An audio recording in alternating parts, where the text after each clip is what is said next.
Philips, one of the largest electronics companies of the 20th century. At their peak, their products were sold in over 180 countries around the world. It was great because people invent things together with a lot of creativity. Just a paradise, really. Philips was always known for producing a lot of thought leadership, a lot of forward-looking concepts, visions of the future. But by the mid-2000s, Philips' vision of the future was bleak. Philips was very close to bankruptcy. It lost more than $3 billion each year. As the world changed and consumer trends shifted, Philips fell behind in technology and they were not actually willing to embrace new technology. And design, racking up billion-dollar losses. There was an awful lot of products which were just more mundane, regular grey boxes, if you like. This is the story of how the electronics juggernaut was forced to change the very core of its business just to survive. Come and join me into the crazy lab.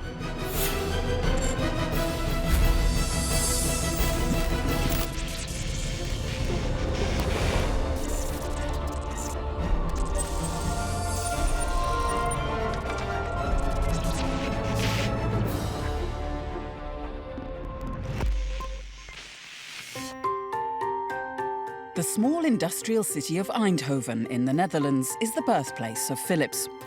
It's where they built an empire on pioneering products.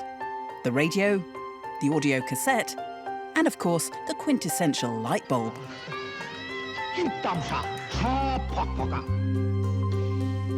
The company's presence is still seen all over the city. And their first factory, opened in 1892, has now been turned into a museum, where Sergio Dirks is in charge of the collections. It's very important to preserve the history of the company because it tells you something about where did you come from, and it tells you something about your DNA. And it's an inspiration also for the future, the past, because Philips has always been a very innovative and entrepreneurial company. Philips' first and perhaps most famous innovation was the light bulb. The company now produces more than 2.4 billion of them every year, but the first ones were made in this very building. And back then, they were not so commonplace. More than 125 years ago, electric light and electricity was something very special. Electric lighting in those years was only used in steamships and factories, and buildings, but not in a house. So producing light bulbs was very innovative, but also very high-tech for those days. It may have been an American, Thomas Edison, who first invented the light bulb in 1879, but it was two Dutch brothers, Anton and Gerard Philips, who mass-produced it. And crucially, Philips engineers made a significant change to Edison's original bamboo design. You can see it here. You can clearly see the filament. And that filament in Philips lamps was made of cotton. He dissolved cotton in a kind of acid, and you could produce large threads of it. And these threads were better in terms of quality and a quicker way to produce it. Much quicker than carving each bit of bamboo into a filament. Armed with their new high-tech light bulbs, Philips' production volume grew by over 20 times in just 10 years. The philosophy of entrepreneurship and innovation was driving the company's growth. And Jan Kimpen, Philips' chief medical officer, thinks these principles still form the cornerstone of the company. I think what characterized the company from the moment that Fritz Philips started the company 126 years ago was two core characteristics. First of all, entrepreneurship. And we see that every day in the company. We come up with the most wonderful ideas that nobody else is thinking about. And entrepreneurship, together with innovation, made us big in the 19th century when we were making light bulbs. Everything from streetlights to Russian palaces were illuminated by Philips light bulbs. And as the company grew, it began to use their lighting expertise to produce other household goods. This is the first radio set that Philips produced in 1927. If you are able to produce light bulbs, it's just a small step to produce radio valves or X-ray tubes. So there are all kinds of lamps. So from producing light bulbs, Philips grew into a large electrotechnical company. Not just radios, but radio broadcasts. Philips tech touched all four corners of the globe as they boomed out daily radio shows to homes even as far as Indonesia. Station Radio Philips di Negri Blanda. A radio set is like the internet of today. You can get the whole world in your living room, you know?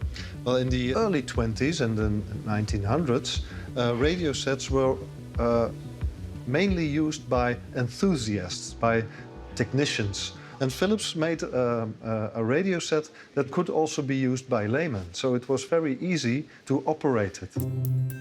The growth from light bulbs to radios was Philips' first taste of expansion. And it was hugely successful, the company selling over 1 million of these radios in just 5 years. Here began a strategy which prioritised a wide product portfolio that would dictate the company's path for the rest of the 20th century. Philips went global, expanding production into Asia before any of their rivals. Philips was very successful in Asia itself because they are a truly globalized company. Carissa Chua is an analyst in the consumer electronics market. They are the first consumer electronics company to really set up their manufacturing and R&D center in Asia itself. So in 1930s, they were actually manufacturing lamps in India. 1950s, they entered Singapore. And in 1980s, they have a TV production plant in China. And this was all before China and India really become economic powerhouse. So consumers basically grew up with the Philips brand. Philips. From electric shavers to CD players, toasters to microchips, Philips products became woven into the fabric of day-to-day life.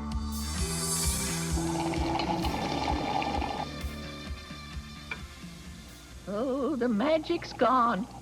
The minute the lights go out, you fall asleep.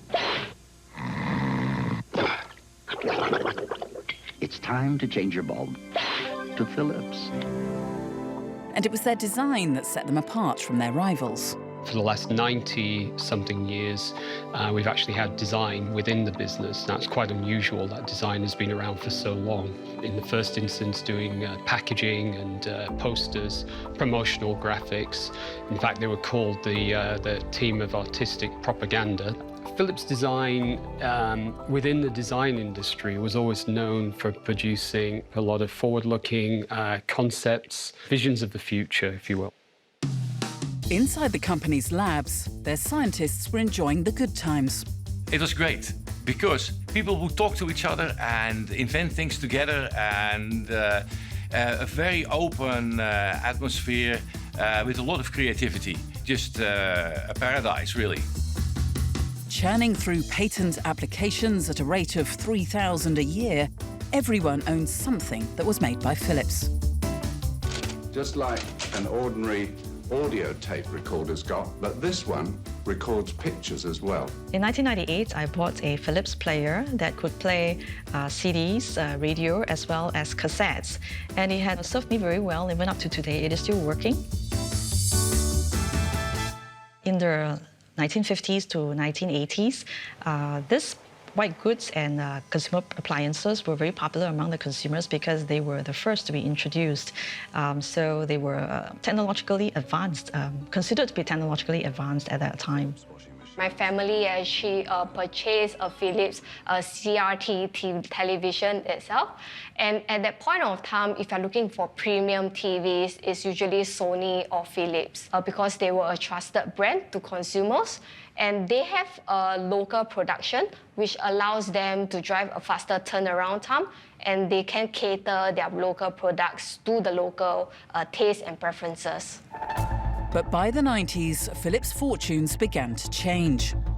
In 1990, they announced losses of over $2 billion, the biggest corporate loss in Dutch history.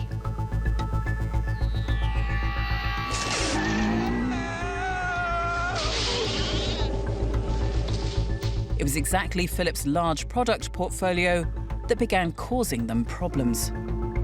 Philips was over-diversified. It just had too many products and spreading itself too thin, even if it had a superiority in certain technologies, but it was not able to focus on it and do it really well. Philips had morphed from an innovative company with expertise in core products to a sprawling conglomerate of over 120 separate businesses, ranging from vacuum cleaners to video games.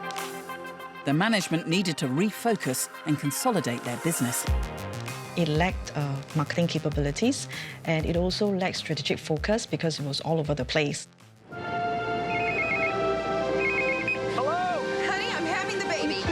Seeming to confuse expansion with success, Philips diversified further into the notoriously competitive mobile phone market. Reach its destination. Today, neither time nor distance can keep us from sharing our lives. Closing the business 12 months later, it was a failed venture that cost them over $500 million. Let you talk up to 6 long hours. I love you, honey. Honey? ISIS. By the 1980s, the profit margin of Philips dropped to less than 1%, and its market share also had eroded in the US, Europe, and Asia. Across the world, the Philips brand was becoming dangerously overstretched. In large markets like Europe, their market share for consumer electronics fell by over 10% in 1993. Over the next decade, losses would rise to over $1 billion as the company became the victim of even bigger consumer and technological shocks.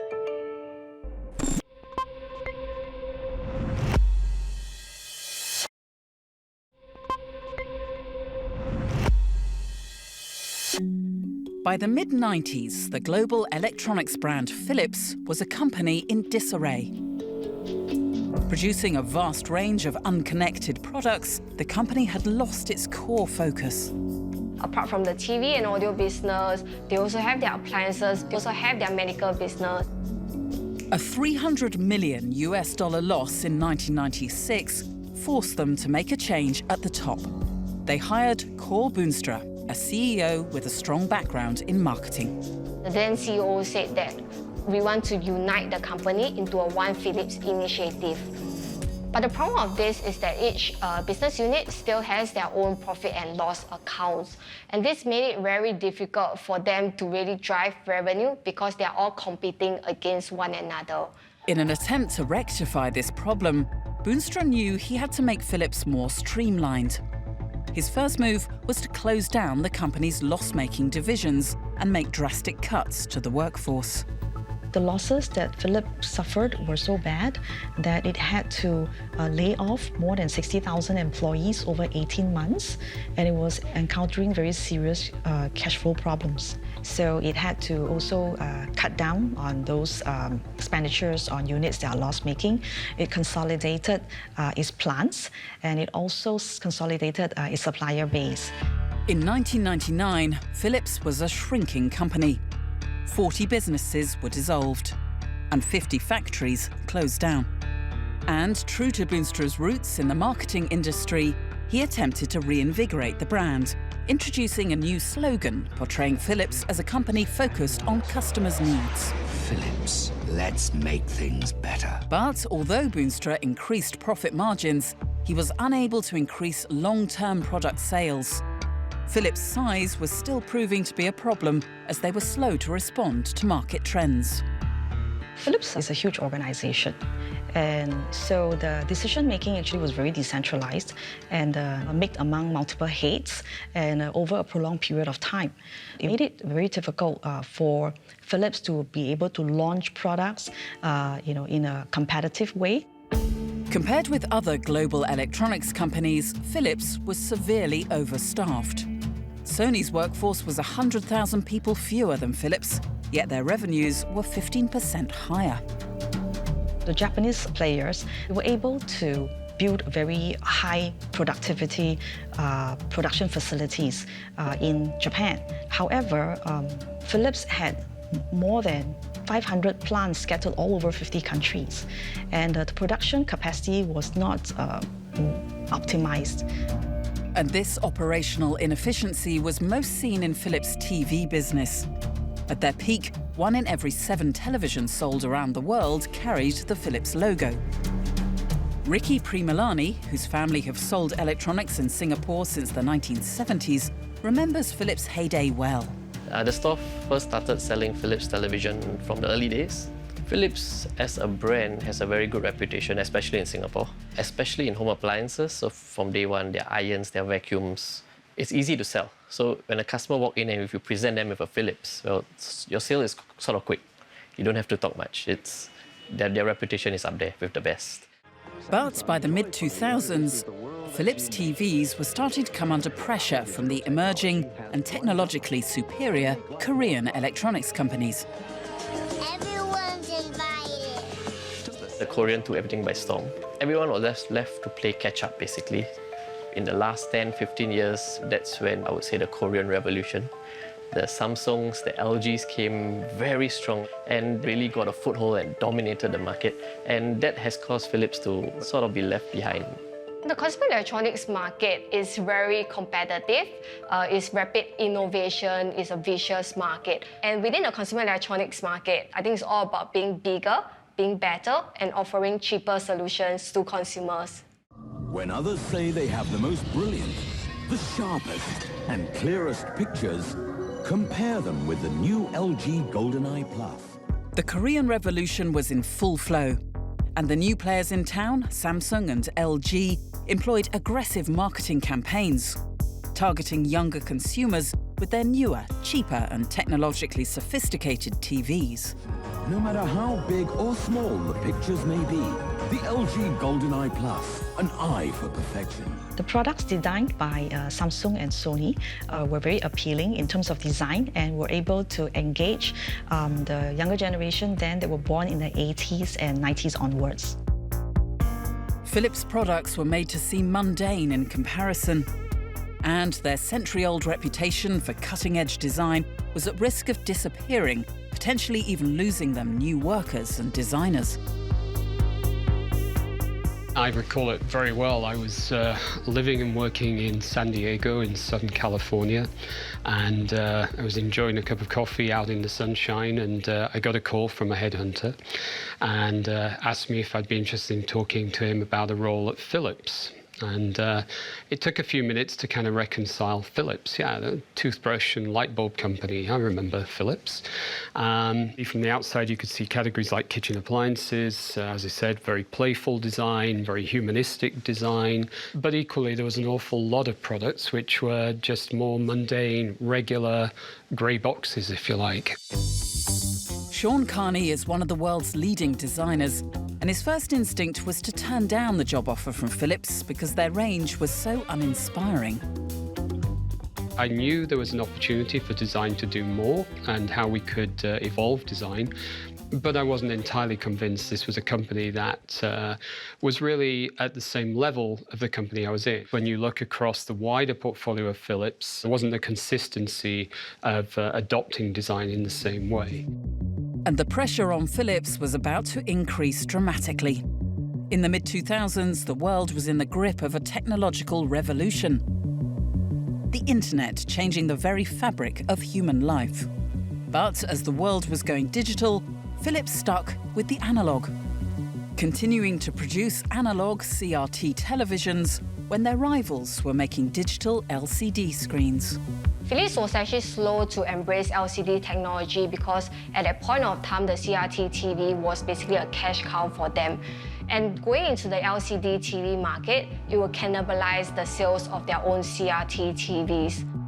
Internally, they were saying that if you want good picture quality, you should just stay with CRT. But I think what they have actually really underestimated the development of LCD technology. From 2007 to 2011, Philips TV sales suffered losses of more than $1 billion. And there were similar stories across their other electronics products. In their audio business, an industry they'd shaped when inventing the audio cassette, they now seemed desperately behind the times. Philips sold off its audio division because they found that its target consumers were no longer buying CDs nor DVDs. Instead, they were going online for downloading of music. With outdated products and falling profits, the future of the company looked dim. In 2011, they reported an annual loss of $1.5 billion. It was almost lights out for Philips.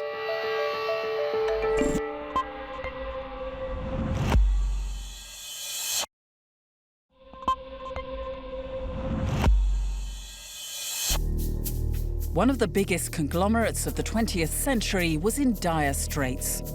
At the core of Philips' empire was consumer electronics, but with soaring production costs, collapsing sales and technological shocks, Philips desperately needed a change of direction. But behind the damaging headlines, the management was actually laying the foundations for a transformation. Philips went on acquisition spree between 2007 and 2010, and it spent close to $8 billion in acquisition. Philips' billion-dollar loss in 2011 appeared to reflect a disastrous financial performance. But it was the result of vast sums of money being invested to transform the company's fortunes.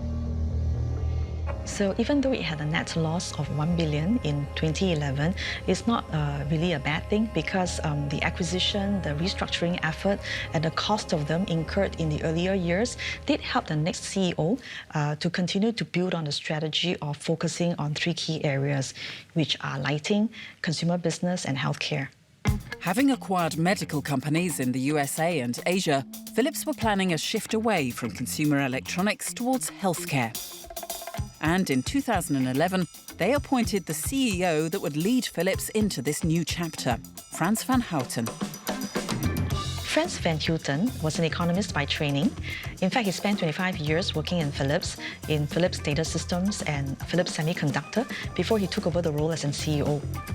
He was a visionary and was able to focus his company on very strategic areas.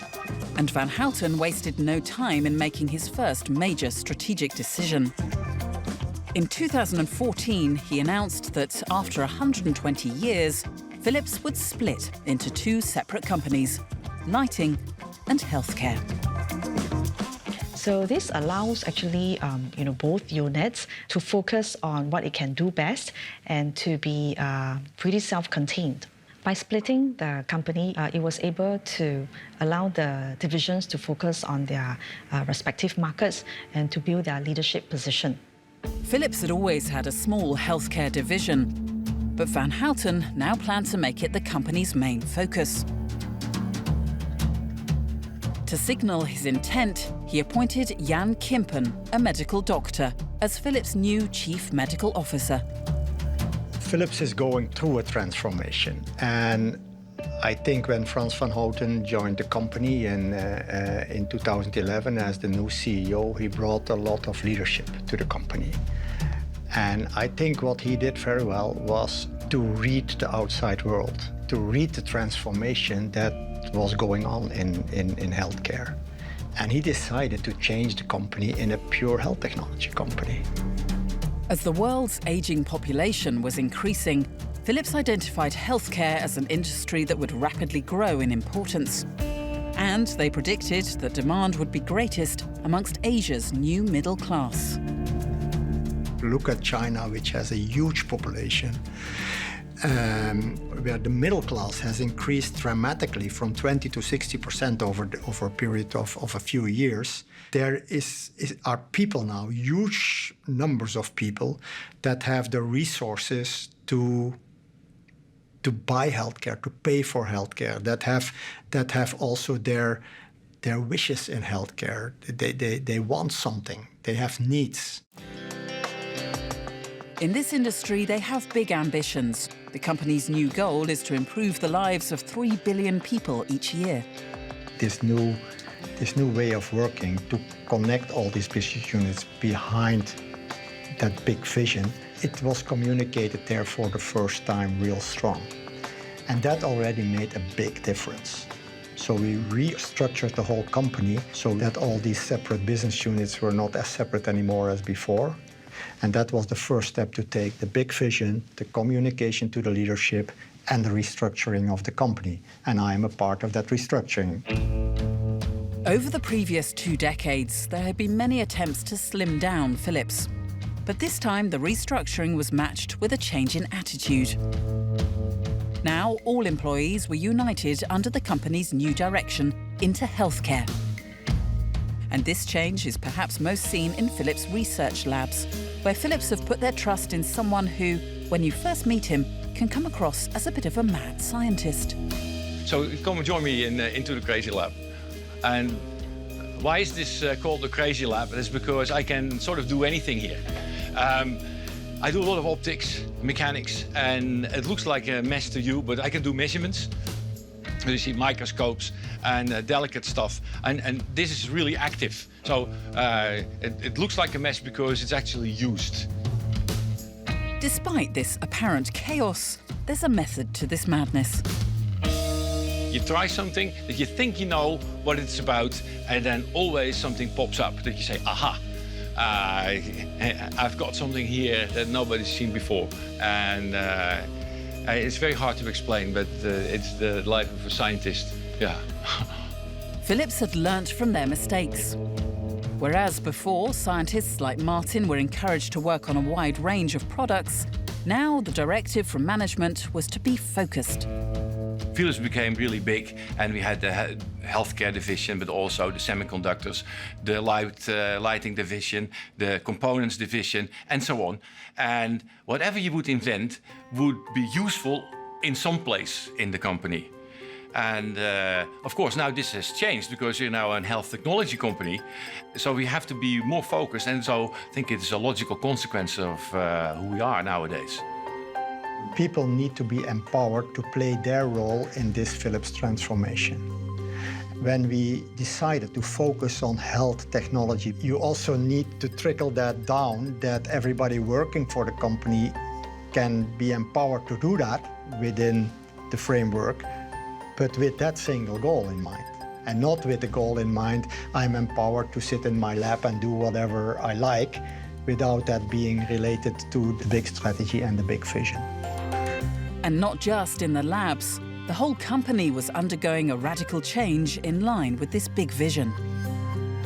Sean Carney, one of the world's leading designers, did eventually decide to work with Philips because he recognised the sea change in their fundamental business strategy. When I came about 6 years ago, we were still based in another building. We were separate from all the research community we have here. So we took the deliberate decision to move design onto this campus to be right in the middle of all this technology creation. And through that, we now start to see that there's no boundaries between what the technologists and researchers are doing and what design is doing. And this is where it all comes together. And this is where you start to see the magic happen as you've got creative thinking coming together with the scientists and the scientific mind. And it's just been incredible what that unleashes. Not just about the aesthetics of the finished product. Now, design thinking is even used to encourage innovation and new ideas, using objects that you might normally find in a toy box. A lot of people struggle to get their ideas down on paper, so not everybody can sketch, of course. So we developed this, which is a way of kind of doing 3D ideation. So you can write ideas down on here, you put it on a table. We've got objects such as houses, so you can show, well, I'm talking about the consumer in their home, talking about the hospital, and I'm using a bridge to build between the hospital and the home. So I'm already starting to create a visual picture of hospital to home. What may seem like just a bit of fun is actually a valuable tool that Sean has implemented to ensure Philips employees work well together.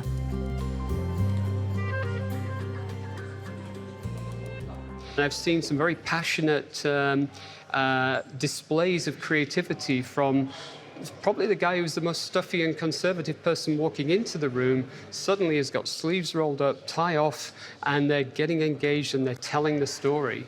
And that's the way you can also drive that level of engagement in developing new and creative ideas. Over the last 2 years, Philips' growth in the healthcare industry has been remarkable. In 2016, The company invested almost $2 billion into research and development. And that same year, they opened a new multi-million-dollar regional headquarters in Singapore. Employing 900 staff, it would serve as Philips' healthcare hub in Asia. This is a very important region for us, and we see trends that are quite similar to the rest of the world in terms of aging populations, increasing chronic diseases, non-communicable diseases like cancer, like diabetes, like heart issues, and they place quite a strain on resources for healthcare. In Asia, the number of people over the age of 70 is predicted to increase by over 300% in the next 50 years. And Philips have tailored their healthcare technology to prepare for this spike in senior citizens. If you look at elderly people, we will have another 700,000 silver generation being added to the current elderly population in Singapore. They are requiring healthcare. If you look at the current healthcare system, it will not be able to cope with so much elderly people in the society. So you actually also need to evolve the healthcare system to also being able to better address the need of chronic patients. What we also see in this region actually is a high penetration of internet usage, smartphones, for example. 45% of the world's internet users are in Asia.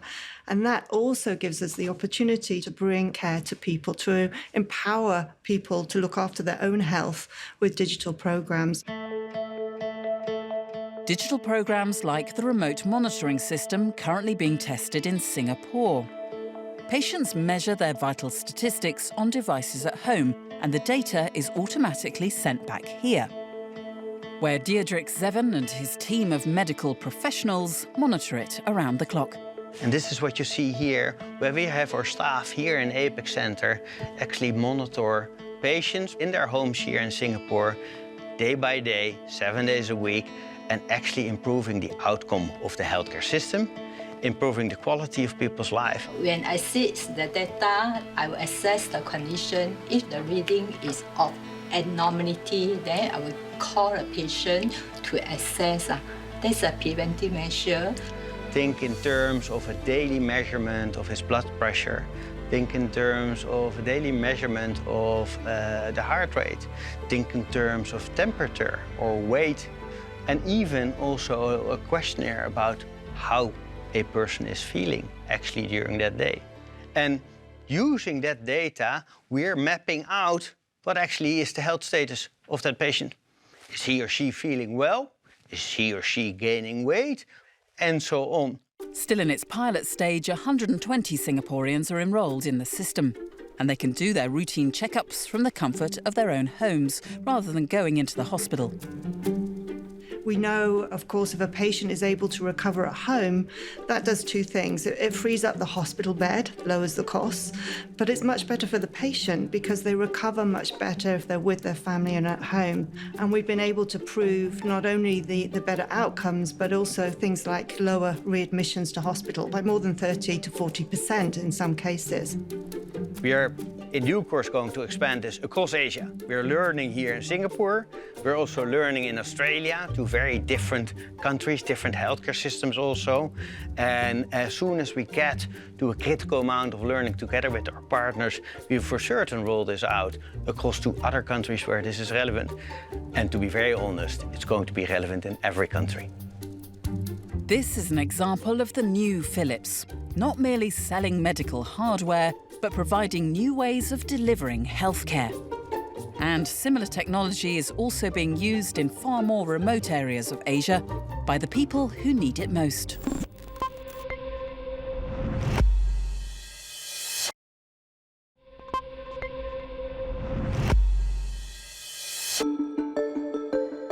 Over the last 2 years, Philips has transformed itself to become a respected healthcare provider. And their modern medical technology now improves people's lives in some of the most remote parts of Asia. Jayapura, a small town on the Indonesian island of New Guinea, is the location for Philips' latest medical innovation.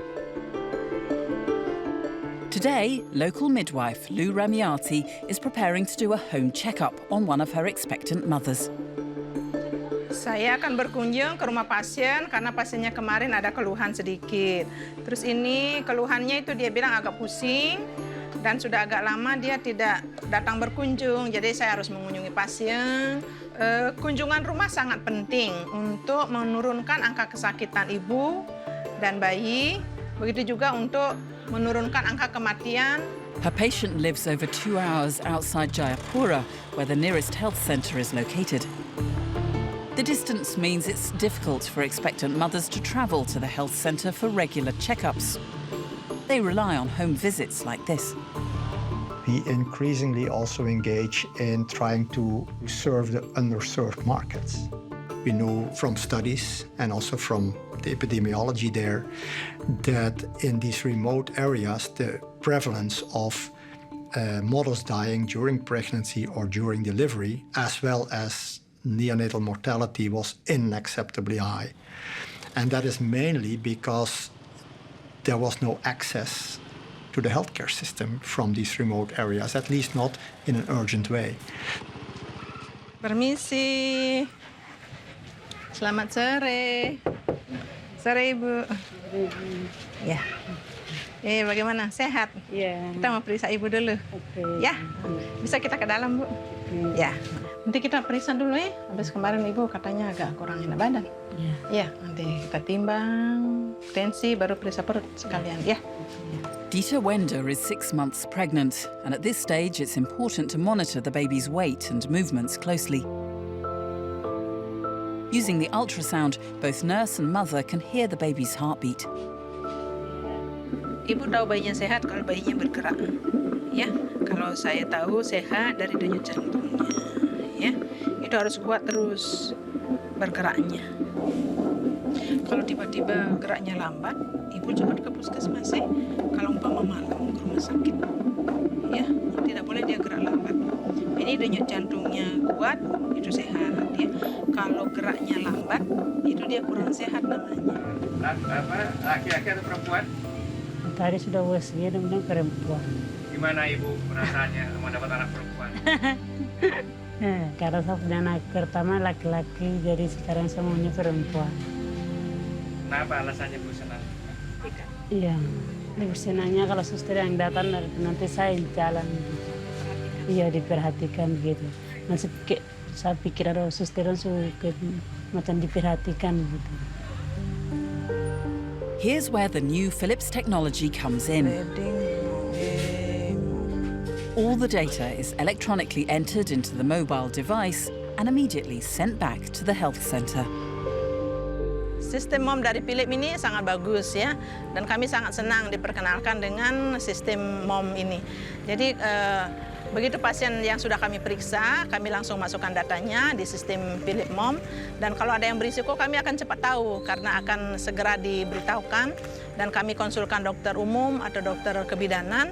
One app is for the healthcare worker or the social worker very close to mom in these remote areas.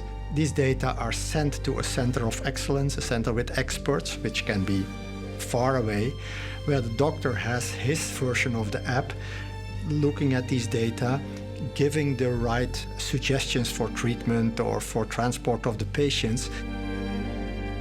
Back at the health centre in Jayapura, the mother's data is received and analysed by Dr. Fitra Riyadini. Alat Philips MOMS tersebut sangat berguna untuk melakukan screening, kemudian menyimpan data sehingga kita bisa memfollow up atau melakukan evaluasi lebih lanjut kepada ibu hamil, kemudian kondisi bayi yang dikandungnya.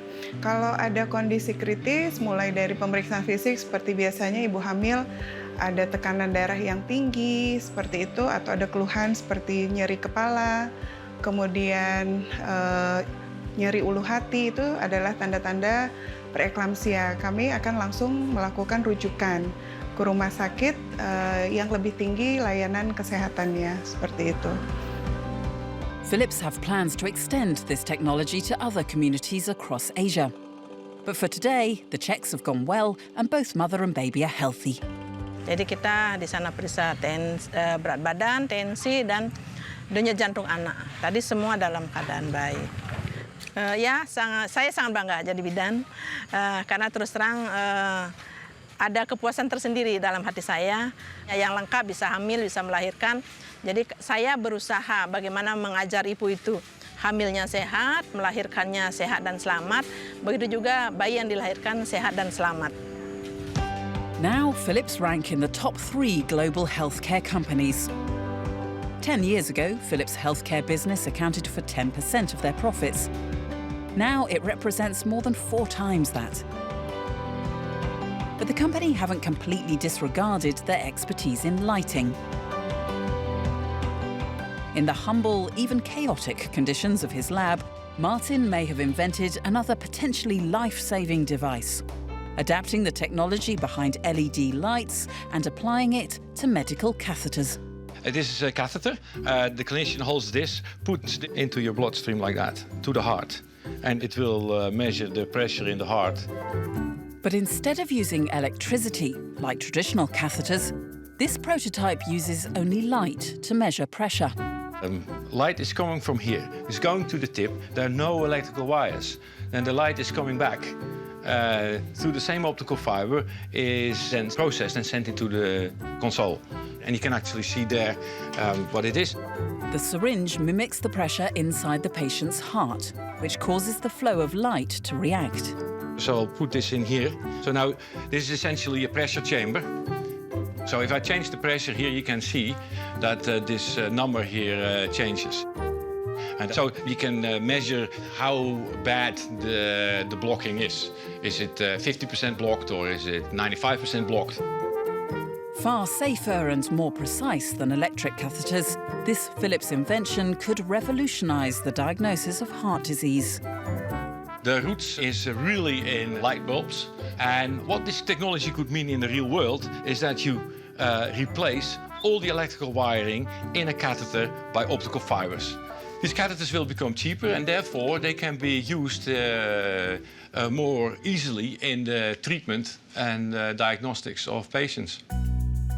Whether it's life-changing health initiatives in Jayapura or cutting-edge tech in the Dutch research labs, it is the company's mantra that seems to be the driving force behind Philips' change. Philips' ambition in healthcare is to improve the lives of 3 billion people around the world by 2025. We are all passionate about this big mission. That is what everybody works for every day. Everything we do is with that specific goal in mind. How do we touch, through our innovations, people's life, improve people's life by utilizing our technology, by partnering with relevant partners in the countries that we are active all across the world, and in fact deliver a real contribution to the sustainability of society. The fact that this new focus on healthcare has helped the company record $20 billion of sales in 2016 is equally remarkable. From a company that first specialized in light bulbs to one that is saving people's lives and helping to bring new lives into the world, Philips is now addressing some of the most challenging health problems facing society today. We are on the right track to address the big challenges in healthcare. If I can take one step back, what are the big challenges now? The world population is growing enormously. This aging population comes with a lot of diseases. We have 1 billion people with high blood pressure in the world, out of the 7 billion. We have 500 million with diabetes and with respiratory diseases. We have 14 million people with cancer. Every year, new patients. It is inconceivable that we can address this enormous burden on healthcare just by doing things better than we did yesterday. We have to do other things. We have to transform medicine.